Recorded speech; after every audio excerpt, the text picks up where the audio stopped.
Okay, as you can see, we are back at an airport because it's time to go to a new place. We've been in Greece a little bit too long and it's time for vacation. So we're off to Istanbul. You got me, fiance, and I got the puppy.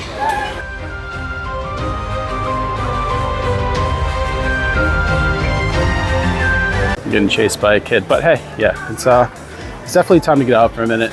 And we have a lot to do, including my wedding. So it's gonna be an absolute blast and we're gonna see some stuff and eat some Turkish food, some kokoreç, some kufta, and lots of tasty stuff and lots of stuff that I find a little bit repulsive, but I have a craving for salty Iran. It's been a while, and I'm gonna get some luggage, and it's gonna be a good night. So it's just a little bit of waiting and then on the plane.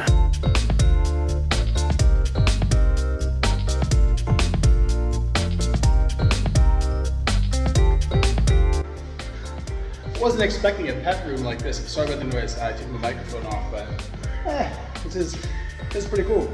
Yeah, get it, boy.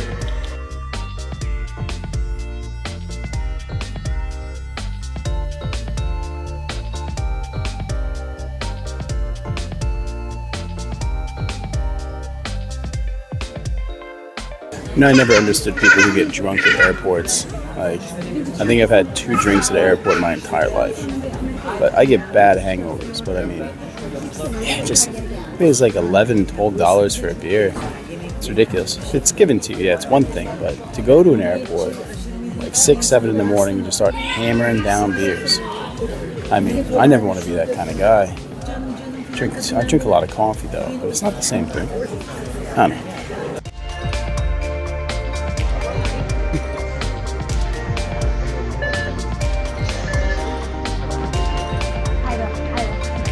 Look at these two. This is not the only aisle I'm gonna walk anymore.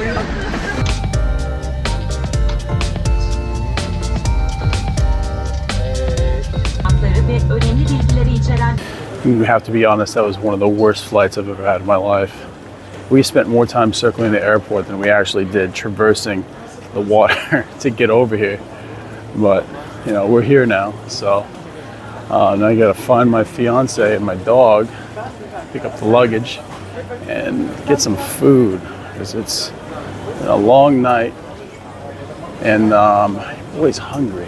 So yeah, let's do that. I do find a bit of comfort in airports. I spend a lot of time in them, and you know, even if it's a frustrating flight, kind of at the end of it, everyone's kind of resigned. You know, they've made it. They're past the anger, and it's just everyone's just kind of waiting to go at this point. It's a kind of frustrated peace, kind of hard to describe, but here we are. No idea where this girl went.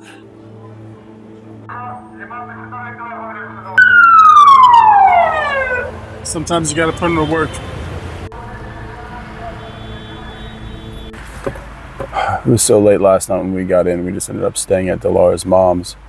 So we should be able to get to our apartment today, get settled, but for right now, we didn't really even eat anything last night. So for right now, we definitely need to get some breakfast.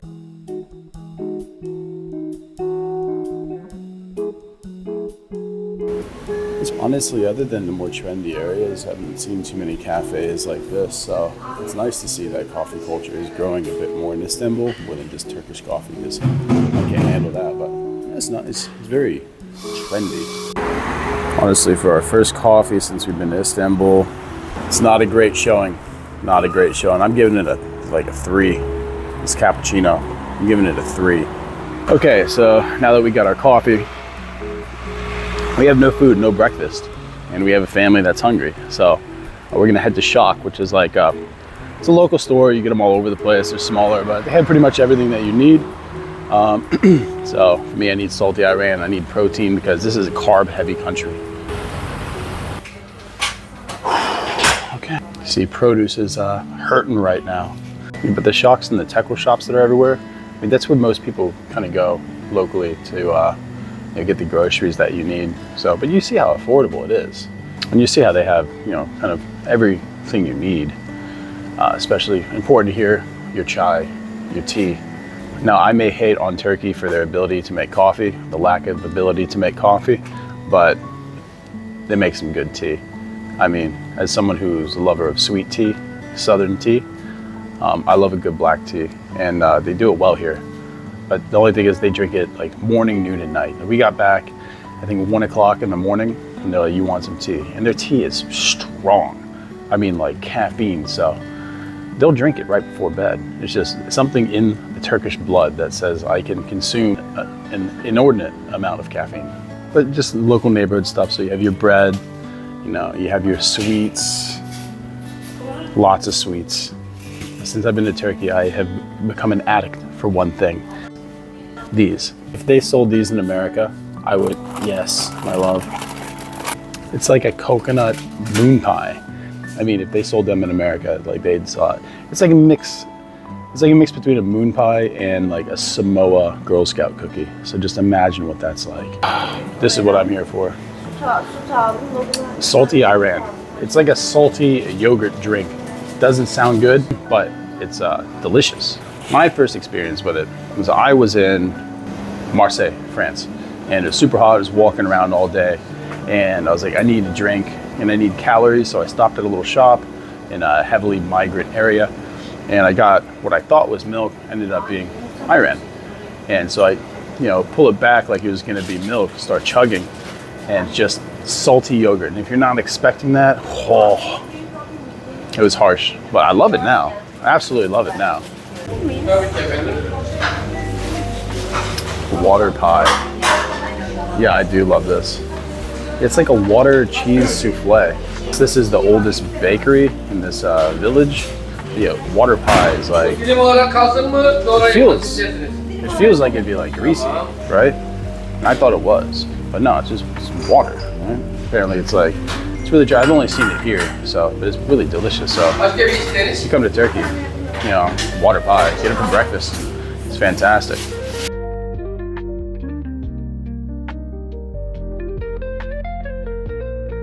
Now, pastries here and the sweets are really good. The bread, it's hard coming from Greece and getting the bread here because Greek bakery bread's just so much better.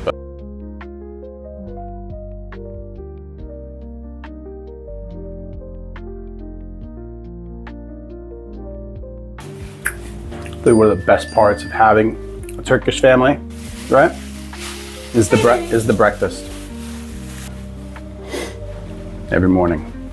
Yeah, big family breakfasts are so key in Turkish culture. When I first started dating Delora, people asked me, so have you had the Turkish breakfast yet? And it wasn't until I came to Turkey I actually saw what that was. And this is a smaller one, but you know, usually, especially when the family comes, it's huge. It's a huge spread. It's delicious food. It's all like very clean, very fresh. Even in the middle of the city, it just feels like, I guess what you'd say, like an old country breakfast. But yeah, it's really important. And you know, you can really see it kind of holds families together, gives people face-to-face time. And as someone who just likes food, honestly, I'm all about it. But as you can see, it's like, usually there's sujuk, which is like sausage, some eggs. This time we got water pie, bread, of course, your honeys, tomato paste. You put that on your bread. Honeys, homemade jams, cheeses, olives, and usually everything comes from, especially if you have older people in the house, you know, everything's going to come from like a special place where they know it's good, they know it's fresh, and you're always getting kind of the best. So I love it. Tell you what, if you want to get out of the city and get away from all the tourists for a little bit, come to this place. It's in the middle of Istanbul, a waterfall, a pond. I can't pronounce it. What's it called? It's Emirgan Korusu. There you go. Just look it up. Pretty cool.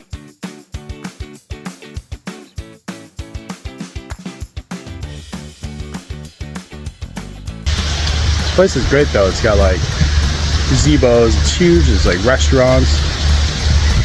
Yeah. Ayran. Strange people. But no, it's a massive park. Like tennis courts. Yeah. Okay.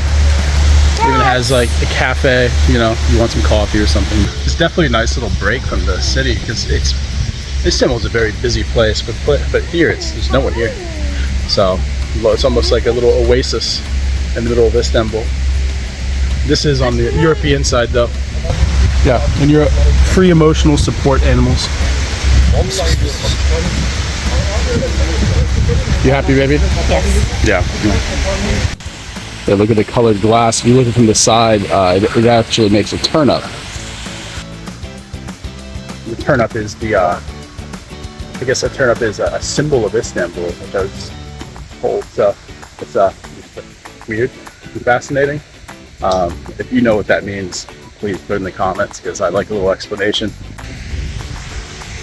Is it a beautiful building? Yes. Does it look like a Turkish haunted house? Absolutely. So let's go investigate it a little bit.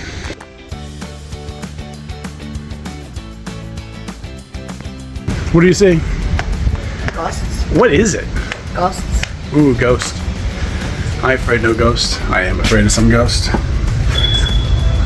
Completely empty. You know, Istanbul is definitely a hilly place.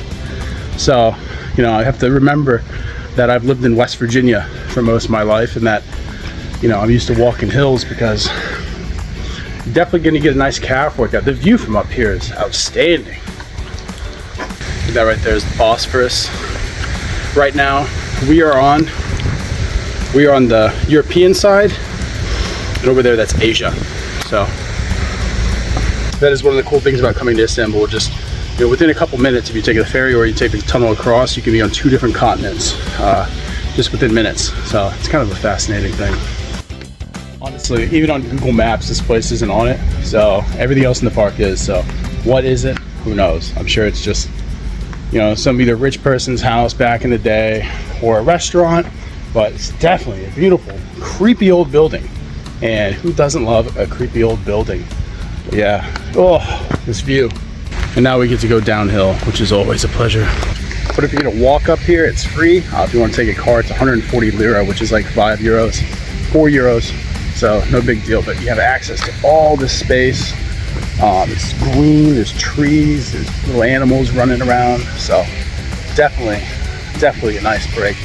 And like I said, there are cafes, so you can get your snacks, enjoy a little bit of quiet away from the city. Yeah, just a correction, it definitely wasn't the turnip that the glass artwork is supposed to be. The tulips. Because tulips are a symbol of beauty and like a symbol for the city here for centuries. So I was wondering, the turnip definitely didn't make any sense. So now I don't blame the tulip turnip mishap on me. I blame it on my translator. Translator done messed up. Yeah. Shame.